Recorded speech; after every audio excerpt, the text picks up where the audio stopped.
Bien, estamos de regreso aquí en La Noticia al Día, en La Noticia TV, canal 27.2 en la señal de Vez Cable y 203 en la señal de Cable O. Recuerde que también puede seguir los programas de La Noticia a través de las redes sociales del diario La Noticia. Bien, ahora tenemos en estudios la visita de Sandro Espósito. Él es candidato al Senado Nacional por Fuerza Popular con el número 11. Señor Espósito, ¿cómo está? Buen día.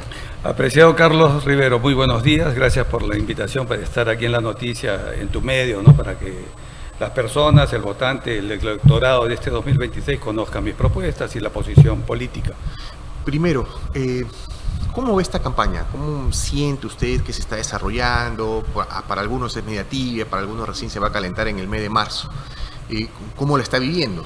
Personalmente estoy en campaña desde el mes de noviembre y ayer creo que ha sido un punto de corte, o sea, el mes de enero, fines de enero, y ha comenzado la campaña más fuerte. Más fuerte quiero decir porque ya empiezan a salir los contraataques, la guerra sucia. Entonces la campaña se está transformando en lo que hemos visto anteriormente en campañas anteriores. O sea, ¿se va a repetir? Me imagino que sí, porque una mala costumbre, ¿no? Es una mala costumbre, es una mala práctica política que debemos rechazar, que debemos ir modificando con las nuevas generaciones, debemos dar el ejemplo, debemos transmitir eso a las nuevas generaciones. ¿Y qué lo lleva a tentar una curul en el Senado? En mi caso personal es por agradecimiento al país. Yo he recibido mucho del Perú, sobre todo el 90% de mi educación es del Estado, es educación pública. Colegio Fiscal, Colegio Nacional, el Melitón Carvajal, la Gran Unidad, la Universidad Villarreal, en mi pregrado soy economista. También estudié una maestría en negocios en la Villarreal y un doctorado ABD en desarrollo sostenible y medio ambiente. Y posteriormente en el CAE en desarrollo y defensa nacional para prepararme para estos asuntos hegemónicos, estos asuntos geopolíticos. ¿Es primera vez que está en una campaña? Es la tercera vez. ¿Siempre con Fuerza Popular? Siempre con Fuerza Popular. La primera vez que fui candidato al Congreso no ha sido, con Fuerza Popular, pero sí de militancia, de acompañamiento con Fuerza Popular desde hace 15 años. La primera vez buscando una experiencia estuve al lado de Jaime Salinas López Torres en Justicia Nacional. ¿Y cómo es que llega a Fuerza Popular? ¿Cómo ve también al partido en esta campaña? Llego por enamoramiento como profesional. Yo soy economista y empresario también. Tengo más de 30 años en empresa, en tecnología de información, donde está mi mayor especialidad y desenvolvimiento. Y a mí me encanta ver resultados. Soy un hombre de gestión. Y los resultados, a pesar que yo no voté por Alberto Fujimori en las elecciones frente a Mario Vargas Llosa, sí adoré los resultados. El país mejoró después de la implementación de la Constitución del año 93 y mejoró, la verdad, transversalmente. Fue un efecto increíble que hasta hoy día se sostiene en toda Latinoamérica y es un éxito reconocido por grandes analíticos, expertos en la materia, economistas y jefes de gobierno. Ahora, señor Espósito, usted busca entrar al Senado, ¿qué busca impulsar desde el Parlamento? ¿Qué medidas, qué proyectos? Si bien los proyectos se presentan en la Cámara de Diputados, ¿qué espera usted hacer desde el Senado? Es cierto. Realmente la iniciativa de ley no está en la Cámara de Senadores, sino en la Cámara de Diputados, como hoy en día lo tiene el Congreso de la República tal como está. Pero la iniciativa de ley también viene del Poder Ejecutivo, de los colegios profesionales, de la sociedad civil. O sea, con 50.000 firmas más o menos se puede presentar una iniciativa de ley. Pero en el Senado, como vamos a hacer una bancada, o sea, hay una bancada del partido, tanto en la Cámara de Diputados como en la Cámara de Senadores, se puede deslizar una iniciativa política. La Cámara de Diputados va a recoge las iniciativas que tienen. Recoge la iniciativa personal. O sea, por lo menos la voy a canalizar a través del partido. ¿Y cuál es la principal que cree o con la que espera iniciar su labor en el Parlamento? Mire, yo desde el principio, hay un trabajo funcional que hay que realizar, la fiscalización, la representación, el nombramiento de funcionarios principales del Estado, ¿no? De las instituciones públicas. Pero en el fondo, yo llego para tratar de resolver la problemática esencial y trascendental del país. Sector salud, sector educación, seguridad e infraestructura. Y para ello se requiere de inversión. ¿Qué quiere decir? Dinero. Inversión es dinero, ya sea de inversión interna o ya sea de inversión externa. Principalmente lo que ayuda a un país a crecer, a desarrollarse, es la inversión extranjera. Entonces yo estoy enfocado en primer lugar a canalizar una ley a través de la Cámara de Diputados para el uso de la inteligencia artificial, que está en boga. Hoy en día todo el mundo habla de inteligencia artificial, pero va más allá del conocimiento común de la gente. La inteligencia artificial es una herramienta muy potente. Hay muchas plataformas que se pueden utilizar, que se venden en el mercado, licenciadas, y que podrían hacer más eficiente la gestión del Estado. Y cuando digo gestión me refiero a la primera línea del Estado. Hablo de ministros, viceministros, gerentes, directores, subdirectores y subgerentes. Esa línea de gestión del Estado, entrenada funcionalmente, obligatoriamente, imperativamente, que parte de su función es usar la herramienta, podríamos ahorrar dinero en el gasto en menores cuantías, que son 8 UIT, estamos hablando de 30, 40 mil soles. Las menores cuantías que generalmente no sirven para nada, se archivan, no tienen mejor uso. Y también para el gasto que hay, el gasto estimado o el dinero que se va en corrupción por falta de transparencia. La Contraloría General de la República ha estimado en esos dos campos más o menos entre 20 y 25 mil millones de soles anuales, en ambos frentes, que sumados son 50 mil millones de soles. Pensando matemáticamente, estamos hablando de 250 mil millones de soles en un periodo de gobierno.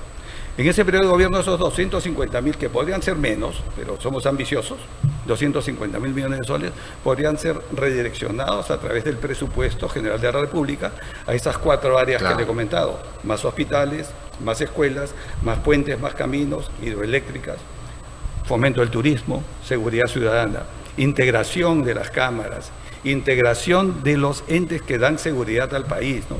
Serenazgo, policía, el ejército. O sea, tenemos que buscar un control monitoreado central para tener el mapa del país. Actualmente hay buenas intenciones, pero no hemos logrado la integración. Ahora, esto de la inteligencia artificial, quizás para los que son un poco mayores les suena un poco lejano, pero es aplicable. Para todo es aplicable. Bien utilizada. Sí, es cierto. Bien utilizada. Ahora, nuestras instituciones, yo entiendo que es ambiciosa la propuesta, ¿no? Y es útil, pero nuestras instituciones están en la capacidad, con los funcionarios que hay, de adaptarse a esta. Tiene que llegar también con un cambio al interior. Hay dos grupos de funcionarios: los funcionarios que llegan de confianza, que son nombrados por un gobierno al asumir el gobierno, y los funcionarios de carrera. Igual que el Congreso, hay 2 líneas de funcionarios: los de la organización parlamentaria y los de servicio parlamentario. Los de servicio parlamentario son de carrera. Yo he trabajado 3 meses como miembro del servicio parlamentario, calificado para hacerlo, una evaluación de más de 3 meses también para entrar.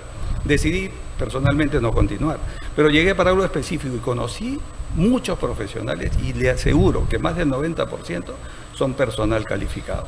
El personal de confianza ya corresponde a un nombramiento político. Entonces, ¿qué quiere decir? La responsabilidad ya no está en la ley orgánica. La responsabilidad está en el partido político, en el líder político, en el equipo. Entonces, ¿cuál va a ser la diferencia? Si nosotros votamos por un partido político que tenga cuadros, que tenga profesionales de primer nivel para manejar el país, para hacer gestión del país, vamos a tener gerentes de primera, de segunda línea bien capacitados. Y los de carrera también, porque los de carrera han hecho méritos, existe una meritocracia para haber llegado. A esa línea, como yo le digo, de gestión, hay que prepararlos. Si no, sería muy difícil entrenarlos. Se paga un proveedor internacional del software que elijamos usar para el Estado, 1 o 2 software, dependiendo del objetivo, porque hay software para gestión de contenidos, hay software para manejo de imágenes, de fotografías. Entonces, evaluaríamos qué herramienta utilizar y sería imperativo en uso del Estado. Y le aseguro que la eficiencia, solo al pasar un año de gestión, sería notable. Claro, y eso abarataría también los costos, ¿no? Totalmente, sin despidos, sin achicar el aparato público, que hay personas que temen por perder el empleo, ¿no? Si eso ocurriera, esa es la hipótesis, yo creo que se manejaría de la mejor forma, ¿no? Con un programa de incentivos para el desarrollo de las familias a través de emprendimientos familiares, emprendimientos personales. Y para eso hay un programa en el plan de gobierno de Fuerza Popular, para incentivar, motivar la creación de pequeñas empresas y emprendimientos menores, con fondos pensados en el crédito accesible para los pequeños empresarios, y además con ciertos incentivos, que es, por ejemplo, el impuesto a la renta, el IGB, que vaya de menos a más. O sea, los 3 primeros años hay que acompañarlos, no solamente con esos incentivos, hay que formarlos, hay que apoyarlos institucionalmente. La SUNAT no puede ser perseguidora, la SUNAT tiene que ser formativa para esas pequeñas empresas. Claro, es perseguidora con algunos nomás, ¿no? Sí, lamentablemente yo he sido parte de esa persecución cuando empecé como empresario. Sí, suele pasar. Ahora, usted mencionaba que es economista. Soy economista de profesión, sí. Siempre se habla de que el país va como una especie de por cuerdas separadas, la crisis política con la economía. El manejo de la economía, digamos que se ve un poco más estable, bueno, bastante más estable respecto a la política. Pero hay unos cuestionamientos que se hacen desde un sector sobre esta excesiva inversión china en los últimos años en el país, ¿no? Y nos pone un poco que estar en el medio de aquellos que dicen que hay que defender, por un lado, la inversión de Estados Unidos, y hay otro sector que dice que la China. Pero está en medio, ¿no?, de estas inversiones. Por suerte. A eso iba. ¿Es una oportunidad más que un cuestionamiento? Yo lo considero personalmente una gran oportunidad, no solo una oportunidad. El Perú, en primer lugar, tiene estabilidad económica, y la estabilidad económica, a pesar de gobiernos de dudosa reputación que han pasado en los últimos 25 años, sobre la capacidad de gestión y de gobierno, hemos tenido buenos resultados, se ha mantenido a pesar de la pandemia. ¿Qué quiere decir? Que existe una fortaleza, y esa fortaleza hay que blindarla aún más. O sea, si hablamos de blindajes, porque esa palabra se ha usado mucho últimamente, hay que blindar el capítulo económico de la Constitución. Eso no puede ser cambiado. Puede ser reformado para bien, o sea, ajustes. Bueno, eso nos ha dado, y también la coyuntura de la hegemonía, entre la lucha, la guerra de los grandes países que geopolíticamente compiten, como China y Estados Unidos. Eso nos da una gran oportunidad porque tenemos recursos que les interesa a ambas economías, recursos naturales, por supuesto. Tenemos también una posición geográfica envidiable en el terreno sudamericano, entonces creo que somos el país estratégicamente mejor posicionado en la geografía. Entonces, lo que debemos hacer nosotros en el terreno diplomático comercial es acercarnos a ambos, buscar hacer negocios con ambos, traer inversiones extranjeras de ambos. Y si no son ambos, de repente hasta un tercero, la Unión Europea inclusive, ¿no? Tenemos que pensar en los grandes gestores de la economía mundial. Entonces, este es un gran momento para el país, no solo para pensar en 5 años ni en 10, sino en 50 años, porque las estrategias geopolíticas son de a 50 años. O sea, China está donde está hoy porque ha aplicado un plan desde hace más de 30 años. No es de la noche a la mañana. Y nosotros debemos pensar en chiquito, pero con la misma proyección de aprovechar estas nuevas condiciones. Tenemos, para terminar, tenemos al embajador que ha sido nombrado, creo que el 2 de febrero ha sido reconocido por nuestro gobierno, el embajador de Estados Unidos, es casado con una peruana, él es un hombre latino, podríamos tener acercamientos fluidos, digamos, con la Embajada de Perú, y tenemos una próxima visita del secretario de gobierno del señor Donald Trump. Marco Rubio. Exactamente. Sí, está programado. Entonces debemos explotar ese tipo de reuniones y acercamientos. Y si bien se habla de esta bondad que tiene el Perú por su ubicación geográfica, ¿cree que se ha aprovechado esto o hay mucho por hacer? Hay mucho por hacer. Y eso requiere de un gobierno. La oportunidad que tenemos es para el próximo gobierno. Yo creo que el gobierno de GEDI lo que debe centrarse es apagar el fuego, porque realmente hay un incendio alrededor de él, no hay una fogata permanente, ¿no? Y pareciera que él mismo está jugando con los focos. Exacto, ¿no? Todos los días se prende algo. Okay. Y yo creo que debemos llegar con tranquilidad al proceso electoral. Después del proceso electoral se podrían tomar otras decisiones. Eso que lo vean los políticos que actualmente están en el Congreso de la República, quien tiene la decisión, ¿no?, sobre el futuro de Jeri. Claro, ahora, usted mencionaba este desarrollo económico que tenemos, la estabilidad económica. Por otro lado, hay otros candidatos, hoy, evidentemente de izquierda, que señalan que, bueno, lo primero que harían es una asamblea constituyente, repiten el mismo guión de la asamblea constituyente y cambiar el capítulo económico. Según su óptica, ¿qué tan riesgoso sería esto para el país? No sea riesgoso, realmente yo no creo que sea riesgoso, yo creo que sería nefasto. Es volver a una situación que ya no queremos vivir. Y además, si pensando en el pasado, para mí es desastroso porque yo lo he vivido, realmente es algo traumático haber vivido las crisis económicas del gobierno militar, del primer gobierno del señor Belaúnde, del segundo, perdón, del Belaúnde Terry, y el primer gobierno de Alan García. Ese mundo cambió a raíz de nuestra Constitución, del trabajo de varios gobiernos, Alberto Fujimori, sin querer decirlo, ¿no?, pero realmente hay que reconocer las cosas buenas que hizo. Pero también podemos ver actualmente cómo van funcionando las economías de los gobiernos vecinos, Chile, Argentina, Colombia. Y la izquierda, que busca generalmente rehacer una constitución, cosa que pasó en Chile, tiene resultados negativos. Entonces, nosotros estamos como el buen ejemplo de Sudamérica, y eso se está viendo porque las cosas no se dan de un año para otro, y eso se está viendo hoy en día, como la economía de Perú, que es un gran ejemplo en los 25 últimos años, quiere ser copiado a nivel de Latinoamérica. Somos ejemplares en el manejo de la economía, pero sobre todo por la fortaleza que tiene el capítulo económico de la Constitución Política del 93. Y no por nada llamaron a Julio Velarde a Davos para que dé una exposición, ¿no? Eso no es una cosa menor, ¿no? Reconozco el mérito de Julio Velarde, pero no obstante, reconozco el mérito de todos los directorios que han habido en el BCR en los últimos 25 años. Nosotros no dependemos de una persona, porque si Julio Velarde no tuviera la Constitución detrás, claro, Julio Velarde no podría lograrlo. Es la Constitución y los funcionarios públicos que están a cargo.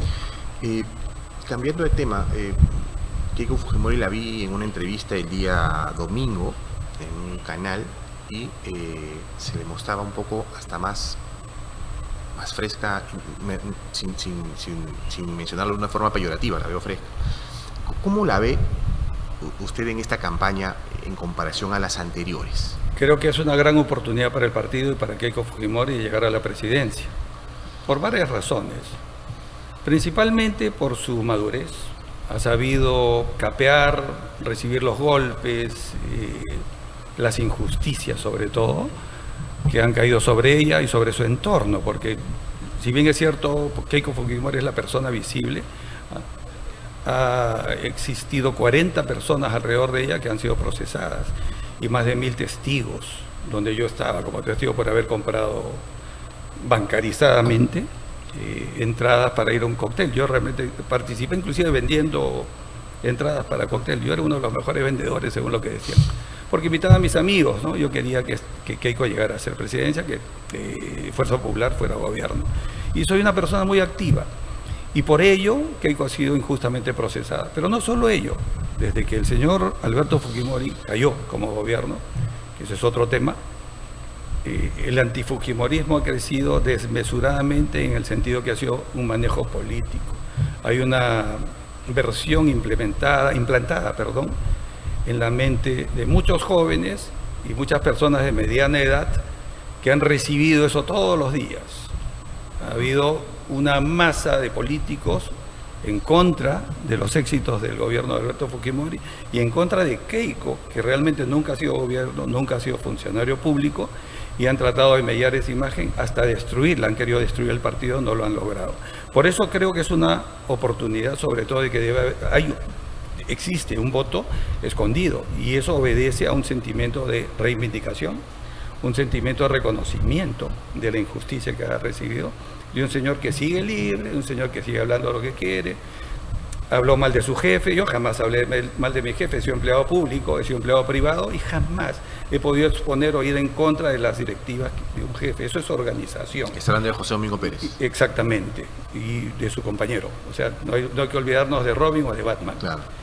Entonces, ha habido un trabajo fino y permanente, constante en los últimos 25 años. Y eso hay que desterrarlo. Y eso es un trabajo también de hormiga. No se va de la noche a la mañana. ¿Y cómo podemos hacerlo? Demostrando, si llegáramos con el voto a ser gobierno, demostrando con resultados. El primer año va a ser notable. Hay un plan de gobierno de 5 años y yo veo que no es ambicioso, no es mentiroso. Es un plan de gobierno que habla de devolverle la estabilidad que teníamos hace más o menos 20 años. El gasto público, o sea, ese déficit fiscal debe ser máximo del 1%. Hoy ya estamos sobrepasando el 2%. En pandemia se acepta que hayamos pasado hasta el 3% de ingresos y salidas. Pero hoy en día tenemos que recuperarnos. ¿Para qué? Para ser atractivos a la inversión extranjera. Cuando un país tiene estabilidad económica y de reglas del juego, la inversión extranjera llega. ¿Qué quiere decir? Que debemos respetar inclusive los contratos, que están amparados por la Constitución, los contratos ley. Señor Expósito, la última. Hablamos de la crisis, ¿no?, que se vive ahora por este caso de Gerí, y desde el interior del Congreso hay bancadas que impulsan una vacancia, otros, hay como 7 mociones de censura, como si todavía fuera congresista. La bancada de Fuerza Popular se ha mostrado en contra de una salida de Gerí. ¿Usted coincide con ello y cree que sería traumático si es que Gerí sale en este momento cuando estamos a pocas semanas de las elecciones? Sí, lo he sostenido en varias oportunidades, ¿no? ¿Cuál es el precio mayor o menor que debemos pagar? El mal menor es sostenerlo, si se puede, hasta después del proceso electoral. Después del proceso electoral, la estabilidad va a ser relativa. Pero hoy, en un medio de un proceso electoral, puede ser nefasto para el resultado de las elecciones. O sea, podría mellarse la transparencia. Entonces, ese es el esfuerzo y el pedido y la posición del Partido Fuerza Popular de decir, trabajemos este tema con mesura. Eso no quiere decir blindaje, porque el señor Gerí, si tiene que irse preso cuando termine su gobierno, será detenido. Si tiene que ser juzgado, será juzgado. Será procesado como manda la ley. Bien, señor Expósito, ha sido un gusto conversar con usted. Bueno, le dejamos un minuto para que se pueda dirigir a los electores. Gracias. Yo insisto, siempre cuando me despido de un programa, dirigiéndome al ciudadano que ejerza el voto preferencial, que es un derecho. ¿Por qué? Porque podemos elegir a los representantes en el Senado y diputados que nosotros queremos, que nosotros elegimos. Démonos un tiempo para leer los currículums, la vida, la trayectoria. Ahora la tecnología lo permite. Soy Sandro Expósito, candidato al Senado Nacional por Fuerza Popular, con la letra K y el número 11.